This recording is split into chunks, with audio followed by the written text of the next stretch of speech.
അപ്പോൾ ഇത് രാവിലത്തെ പണികളൊന്നും കഴിഞ്ഞിട്ടില്ല കേട്ടോ. മോൾക്കുള്ള ദോശയൊക്കെ ചുട്ടതിന് ശേഷം ഞങ്ങൾ കഴിക്കാനായിട്ട് ഒരു അരമണിക്കൂർ മുമ്പാണ് കേട്ടോ ചുട്ടെടുക്കണത്. അപ്പോൾ ഇന്ന് രാവിലെ കഴിക്കാനായിട്ട് നമുക്ക് ഗോതമ്പിൻ്റെ ദോശയാണ് കേട്ടോ. ഈ ഗോതമ്പും ഉപ്പും ഗോതമ്പ് പൊടിയും ഉപ്പും തേങ്ങാപ്പീരയും വെള്ളമൊക്കെ ഒഴിച്ച് ഇങ്ങനെ കലക്കി നീട്ടിയെടുക്കുമല്ലോ. എന്നിട്ട് ഇങ്ങനെ ഒരിത്തിരി എണ്ണയിൽ ഇങ്ങനെ ചുട്ടെടുക്കണ ദോശ, അതാണ് ഇവിടെ ഗോതമ്പിൻ്റെ ദോശ എന്ന് പറയണത്. കൂടെ കഴിക്കാനായിട്ട് കിഴങ്ങ് കറിയാണ് കേട്ടോ. കിഴങ്ങ് ഇങ്ങനെ മഞ്ഞ കളറിൽ മസാലപ്പൊടിയൊക്കെ ഇട്ട് വെക്കണ കറിയാണ് കഴിക്കാനായിട്ട്. അപ്പോൾ ദേ ചേട്ടൻ പേസ്റ്റ് മുറിച്ച് കൊടുക്കാനായിട്ട് പറയണേണ്ട. അപ്പോൾ ഞങ്ങൾ ചിലപ്പോഴൊക്കെ ഇങ്ങനെ ഉപയോഗിക്കാറുണ്ട് കേട്ടോ. അത് നമ്മുടെ പേസ്റ്റ് തീർന്ന് ലാസ്റ്റ് നമ്മൾ പുതിയ പേസ്റ്റ് ചിലപ്പോൾ ഉണ്ടാവില്ലല്ലോ, ആ സമയത്ത് ഇങ്ങനെ മുറിച്ചൊക്കെ ഉപയോഗിക്കാറുണ്ട് കേട്ടോ. നിങ്ങളെങ്ങനെയെന്ന് അറിയില്ല, ഇങ്ങനെ ആരെങ്കിലും ഉപയോഗിക്കണവരുണ്ടെങ്കിൽ ഒന്ന് കമൻറ്റ് വഴി അറിയിക്കണം കേട്ടോ.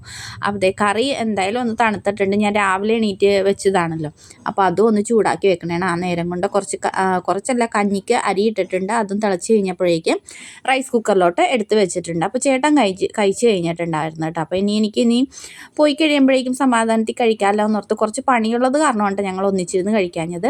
അപ്പോൾ ഇന്ന് രാവിലത്തേക്ക് ഗോതമ്പ് ദോശയും കിഴങ്ങറിയും കൂടെ ഒരു പാൽച്ചായയും കൂടിയുണ്ട്. അപ്പോൾ ഇത്രയുള്ള